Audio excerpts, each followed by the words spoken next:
What if a single voice over the radio could silence an entire fleet? Whisper Talon was more than a call sign.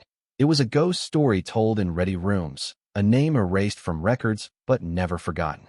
When she returns from the shadows and challenges the Navy's top defenses, the sky holds its breath. Welcome to my channel. You ever feel a moment split the sky? That's how it was that morning, 30 miles off the coast of San Diego.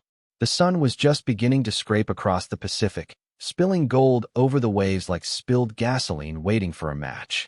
The USS Hamilton was dead ahead, Nimitz-class carrier, pride of the Western Fleet. And I was just a blip, riding the edge of restricted airspace. No transponder, no clearance, no warning. My name is Commander Jordan Hale, but nobody calls me that anymore. Out here, I go by Whisper Talon. Not for flair, not for ego. It's the name they gave me after Operation Icefall, a mission so classified I sometimes wonder if I dreamed it. I'd vanished from active duty 5 years back. Officially, a training accident grounded me. Unofficially, I walked out before I cracked. Too many black ops, too many ghosts trailing my six. But ghosts don't fade. They circle until called. This wasn't just a flyby. I was piloting a heavily modified L-39 Albatros, a Cold War relic with a modern bite. Custom radar-absorbent skin, ECM pods tucked under the wings, avionics retrofitted by a buddy from DARPA who owed me a favor. The Pentagon sent me to test how tight the fleet's perimeter really was. No warning, no cheat codes, just one woman and one jet against every sensor, missile, and protocol guarding that floating fortress. I didn't file a flight plan. Didn't need to. My job was to be the unknown. A phantom, an untagged signal on a threat monitor. The first warning came fast. Unidentified aircraft. You have 60 seconds to divert from fleet airspace, or we will engage. This is your final notice. Static. Then silence. Then the subtle churn of a defense system shifting gears. I knew those clicks. I'd written the Intercept response tree they were cycling through. I kept flying. The Hamilton loomed now. My last deployment had launched from her deck. I'd saved 12 lives on my final op, left one man behind. My wingman, Nash. I remember how the sky burned orange that night. So when I saw her, when I saw the Hamilton again, I wasn't just approaching a warship. I was returning to a grave. They scrambled the birds faster than I expected. 2 F-22s slicing through the clouds like razors, engines screaming against the quiet of morning. Clean formation. No wasted motion. The kind of intercept you drill 1,000 times and hope you never have to use. I watched them bank into position, one on my left shoulder, the other hovering at 5 o'clock. By the book, the very book I helped write. Unidentified aircraft, came a crisp voice over the comms. Male. Young. Controlled. This is Raptor Lead, United States Navy. You are on course for restricted naval airspace. Turn to heading 230 immediately, or we will engage. I didn't answer. Not yet. I wanted to see how far they'd go. The other jet, Raptor 2, chimed in on the private channel. Younger, more relaxed. Hey lead, looks like we got ourselves a hotshot joyrider. Bet you 50 it's some weekend warrior in a trainer with too much time and not enough common sense. Stick to protocol, Raptor lead snapped. Still cool, but clipped. He wasn't new. He knew the weight of his job, but he didn't know who he was tailing. I eased back on the throttle just a touch, enough to keep them guessing. My instruments lit up, painted red with targeting systems acquiring me. They hadn't locked on yet, but they were moments away. I knew the rhythm, knew what they'd say next before they said it. And then they did. Final warning, unidentified aircraft. You have 30 seconds to comply, or we will fire a warning shot across your flight path. A warning shot. I almost laughed. 8 years ago, I had stood in a simulator on a base in Yokosuka explaining that exact procedure to a room full of greenhorns. It had seemed like theory back then. Abstract. But now? Now I was the unknown they'd been trained to intercept. I was the anomaly, and they didn't have the faintest idea what was about to hit them. I reached for the mic, slow and deliberate, feeling the sweat cooling on my palms despite the calm in my voice. The moment had come. No fanfare. No fireworks. Just clarity. I keyed the comms. One breath. Then, USS Hamilton, this is Whisper Talon. I'm coming home. Disarm your weapons. It hit like a lightning strike. Across the sky, the radio fell into pure, perfect silence. I've heard jet engines scream, SAMs explode midair, even listen to the eerie quiet of a cockpit losing power at 28,000 feet. But nothing, nothing. Hits like radio silence after a name like mine drops into the open air. Did she just say? Whisper Talon. Raptor 2's voice cracked through the frequency like glass under pressure. No way. No, that's not possible, Raptor Lead replied, his voice suddenly small. But up on the Hamilton's bridge, someone had already moved. I knew who it would be. Admiral Curtis Lang, last of the old Lions. He'd once stared down the barrel of a standoff in the Yellow Sea with nothing but nerve and a voice that could bend titanium. We'd shared a few operations. He knew my name. More importantly, he knew why I was flying without a beacon. All units. His voice cut clean across the fleet's comm net. Stand down. Cease all defensive operations. Repeat. Power down all systems. Raptor flight. Assume escort detail. Do not intercept. Raptor Lead was stunned. Escort, sir. Lang's voice came back like steel wrapped in velvet. That aircraft is operating under clearance levels above your pay grade. Son, guard her in. And try not to screw it up. I could hear the change in their breathing. Both F-22s shifted formation, not in defense, not in challenge, but as honor guard. They still didn't know who I was. Not really. But they knew enough. Enough to stop cold. The thing is, legends don't need introductions. They don't need medals or welcome banners. Sometimes all it takes is a voice from the past, a voice that shouldn't be airborne, and everything rewires. I dipped my wings slightly, not showing off, just letting them know I saw them, that I appreciated the escort. From the deck of the Hamilton, more aircraft were taking off now, not to confront, but to join. It was a formation flight the likes of which hadn't been seen in decades. They weren't welcoming a pilot. They were welcoming a myth. And beneath me, the Hamilton wasn't just steel and sensors. It was memory.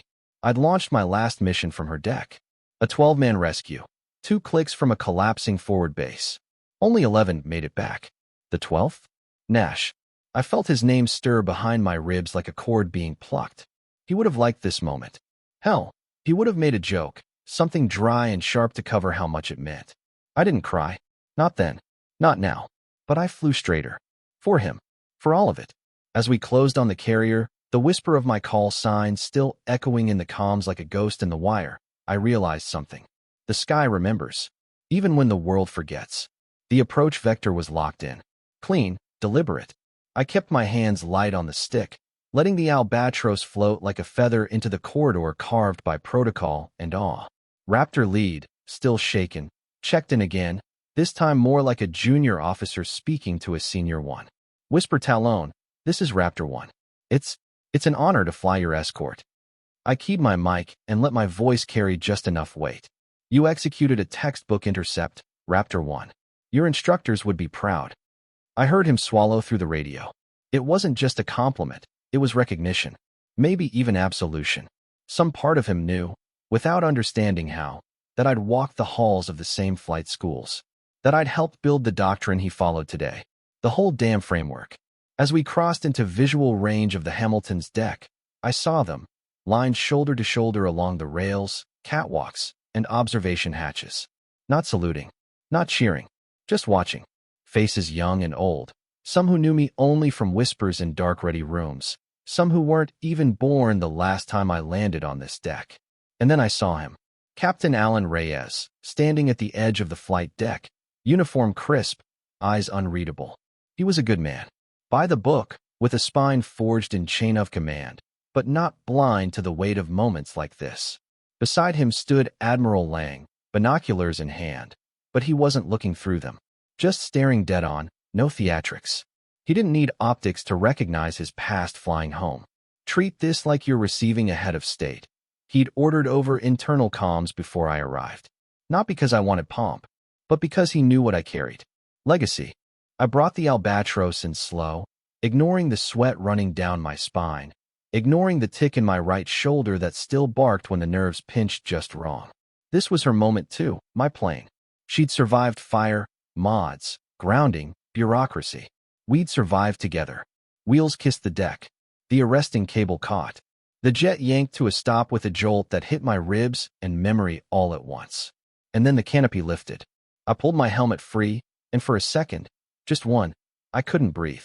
There were tears in the eyes of sailors I'd never met. Not for who I was, but for who I'd been.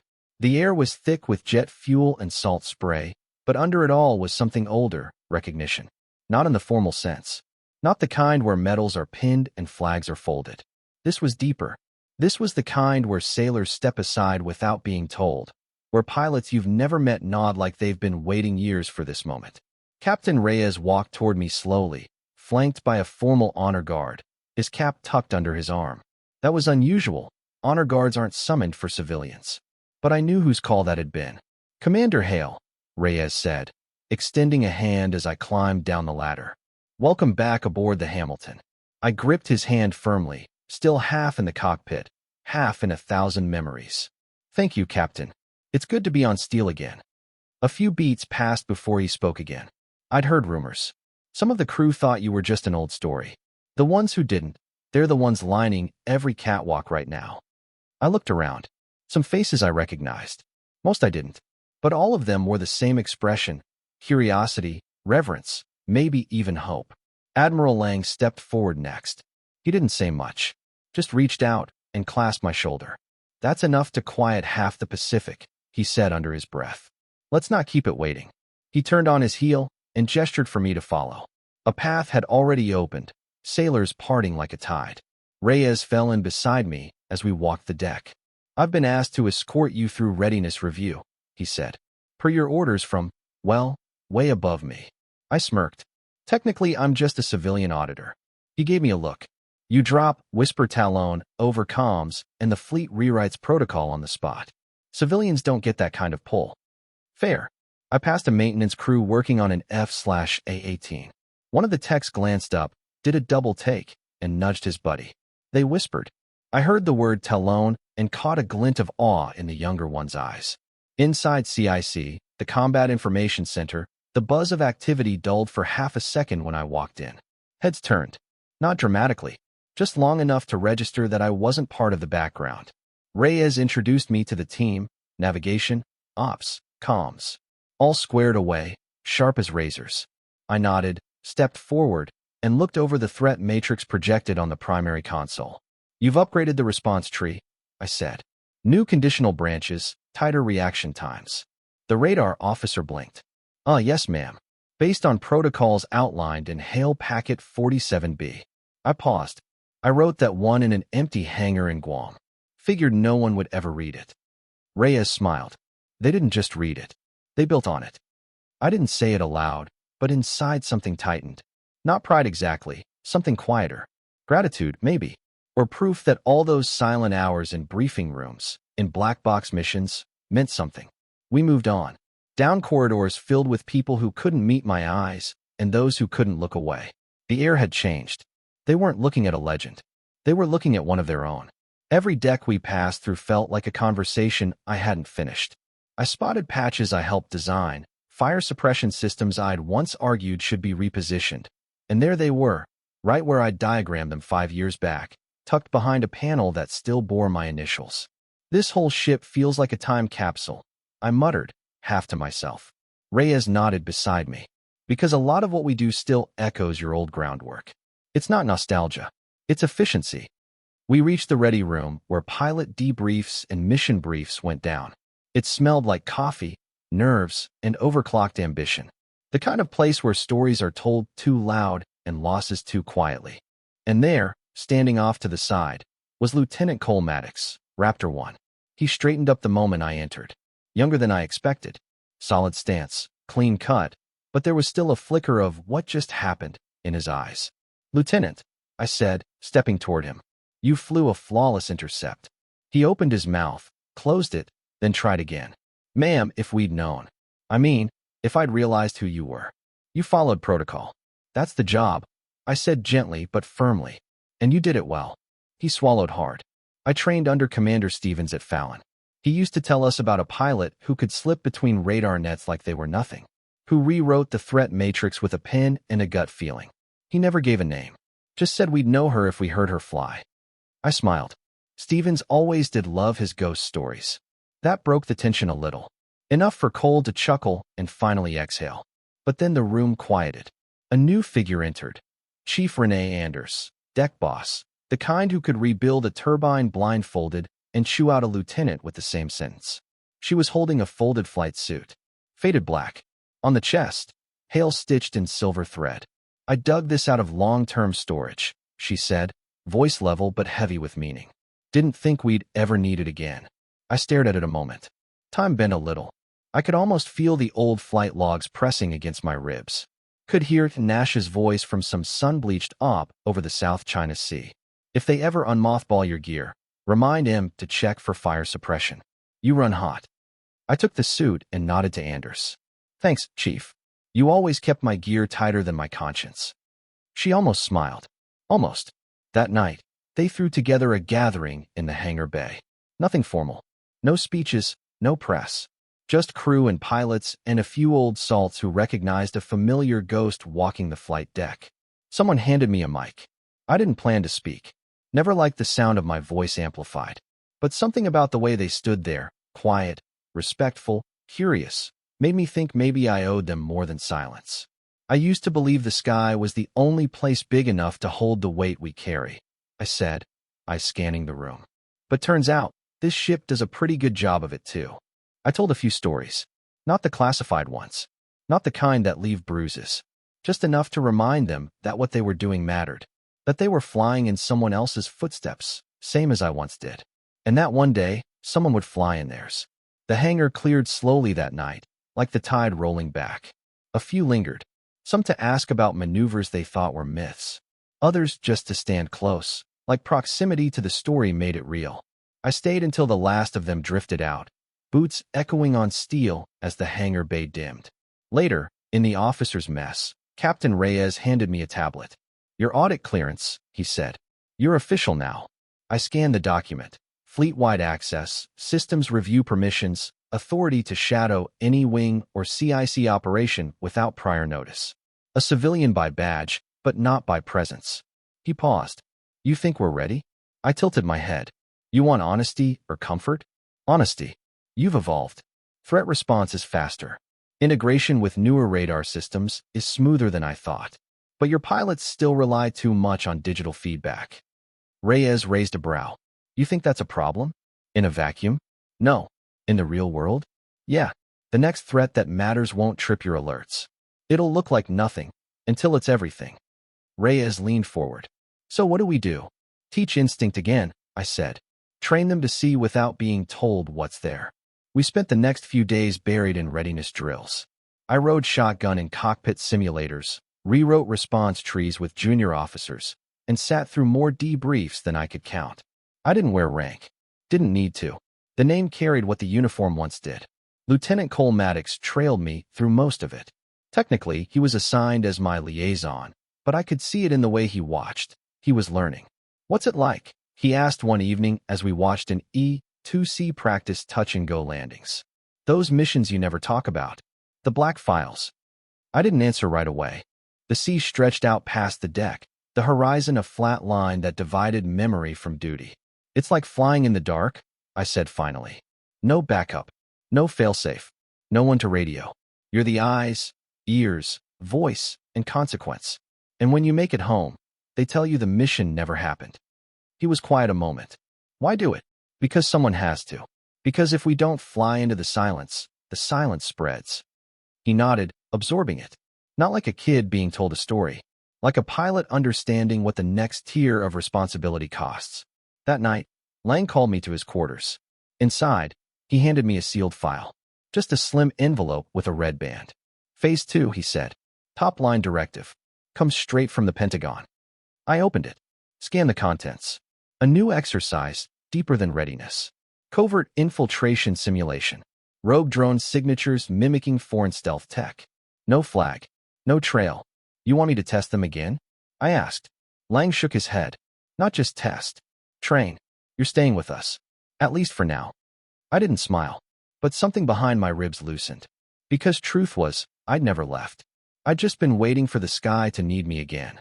Word spreads fast aboard a ship, faster than radar and rumor combined. By morning, the Hamilton's crew already knew I was staying on, officially to run covert readiness tests, unofficially to push them past comfort zones they didn't know they had. I wasn't just here to audit anymore. I was here to shape the next era. We started with flight sims, but not the cushy kind they'd grown used to. I fed them scenarios pulled from real Black Ops, missions I'd flown, ones they'd never find in any playbook. Intercepts in GPS-denied zones. Evading hypersonic signatures with zero ECM support. I pulled them apart, then put them back together. Most handled it. Some broke. Cole Maddox didn't. He leaned in. "I want the stuff no one talks about," he said after a brutal sim that left 3 others grounded for the rest of the day. "Give me the parts that hurt." So I did. I taught him how to fly silent, how to use cloud banks like camouflage, how to feel an enemy radar ping before it showed up on his display. He listened like his life depended on it, because one day it might. Meanwhile, inside the Hamilton's Intel suite, something new was taking shape, an initiative I pitched over coffee and minimal argument. Ghost protocols. The idea was simple: safeguard legacy knowledge. The kind of know-how built through hard landings, close calls, and vanished missions. Not just files. Signatures, digital echoes of pilots long gone, embedded in systems so they could never be locked out again. Because someday, I told Lang and Reyes, one of these kids is going to hear a name they don't recognize and a voice that doesn't come with clearance. And when that happens, they'll know legend isn't what's written. It's what the system remembers. They bought in. Fast. Lang authorized a small team to implement it. The coders called it Sky Memory. Every test pilot, every unsanctioned operator, every unconfirmed op, they were mapped, tagged, and ghost-coded into the system. Fail-safes built by shadows. And then something else happened. The crew started talking, openly. Mechanics comparing notes on how I once rerouted a fuel line mid-flight to save a disabled drone. Comms officers digging into archived comms I'd left encrypted and forgotten. Even the newer pilots stopped seeing me as myth and started asking the right questions. We were building something stronger than readiness. We were building resilience. Then, Reyes approached me with a new idea. "We want to start a tradition," he said. "A day to recognize the ones who shaped the sky but never took credit. Black Ops, trainers, test pilots, those who flew without flight logs." He watched me carefully. "We want to call it Invisible Wings Day, and we want you to speak at the first one." I didn't answer right away. The name hit hard. Too hard. So I just nodded. Because maybe that was always the point. Maybe I was never supposed to be remembered with medals or write-ups. Maybe it was always going to be this. The kind of legacy that only whispers, but never fades. They held the first Invisible Wings Day on a gray morning. Just enough overcast to turn the sea silver and the flight deck reflective. No music. No flyover. Just crew gathered in ranks. Pilots standing beside mechanics. Signal officers shoulder to shoulder with deckhands. I wore my flight suit, not out of sentiment, but because some things are best said in the language of action. Reyes opened the ceremony with a few words, something about courage and silence, about honoring what never made it to the morning brief. Then they handed me the mic. I stood in front of them all, helmet under one arm, the wind tugging gently at my collar, and spoke without notes. I spent years flying without acknowledgement. Missions that didn't officially happen. Landings on airstrips the world doesn't believe exist. I've walked off flight lines soaked in fuel and blood and silence. And every time, I did it knowing no one would ask what I'd done. Or why. I let that hang. I didn't fly for medals. I flew for the ones who couldn't. For the pilots whose names never made it past encrypted orders. For the Marines who needed an escort when no one else could fly. For the crews who built the machines we bet our lives on. I flew for this. I gestured to the deck, to the ship, to them. For you. And then I told them what no manual ever teaches. That voice you hear on comms when things go wrong, that calm one, that's not rank. That's not seniority. That's someone who earned the right to be heard. Not with stripes, but with scars. I paused, looked at Cole in the second row. His eyes didn't leave mine. "You're not just flying jets," I said. "You're flying the memory of every operator who came before you. You're the continuation of a frequency that started long before you keyed the mic. And if you're lucky, really lucky, you'll add something to it that makes the sky remember." They didn't cheer. They stood, straight, silent, serious. Because in that moment, they weren't honoring me. They were honoring every name etched into the void. Every pilot who never came home. Every signal that faded before the return ping. Later that night, Cole approached me again, This time not as an escort or a student, but something closer to a peer. "Ma'am," he said, "you think you'll stay long enough to train the next wave?" I considered it. Looked out over the sea, same horizon I'd watched the day I first left this ship behind. "For a while," I said. "There are more protocols to push, more instincts to sharpen, and I've got a feeling the Pacific's going to need Whisper Talon again soon." He grinned, not wide, just enough, and walked away with something different in his stride. Not just confidence, conviction. 6 months passed. Just like that. The Hamilton moved like a ghost through the Pacific, its readiness tighter than it had been in years. The drills ran cleaner. The comms flowed faster. Pilots didn't just execute protocols, they understood them, felt them, lived them. And underneath all of it, a new pulse had taken hold. Quiet, unshakable. The sky didn't feel indifferent anymore. It felt watched by every pilot who'd ever flown without credit, every signal that had gone unanswered, every name that never made it into a database. Lieutenant Cole Maddox, now squadron leader, kept a recording of that day's intercept saved on his personal device. Not to show off, not for nostalgia, as a lesson. I play it for every rookie, he told me one evening as we walked the deck under stars. Not to scare them, to remind them that the voice on the other end of the mic isn't always who you expect. But if the sky goes quiet when they speak, you better listen. That stuck with me. He'd learned the most important rule in aviation. The voice is the credential. Inside Hamilton's Intel division, the Ghost protocols had grown into a full system. We could now ID digital echoes, signatures from operators who once flew without recognition. Their presence now permanently inscribed in the comms net, coded deep into the defensive architecture. I helped build that. I don't take pride in many things, but that one matters. Because it means no one like me ever gets shut out again. Because it means the ones who once flew alone no longer are. The biggest change, though, it wasn't in tech. It was in mindset. Invisible Wings Day became more than a ceremony. It became a reminder of everything that floats between the lines of strategy briefings and hardware specs. Of all the invisible weight borne by those who fly too far, too often, without applause. And every year, they asked me to speak. But I stopped giving speeches. Instead, I started telling stories.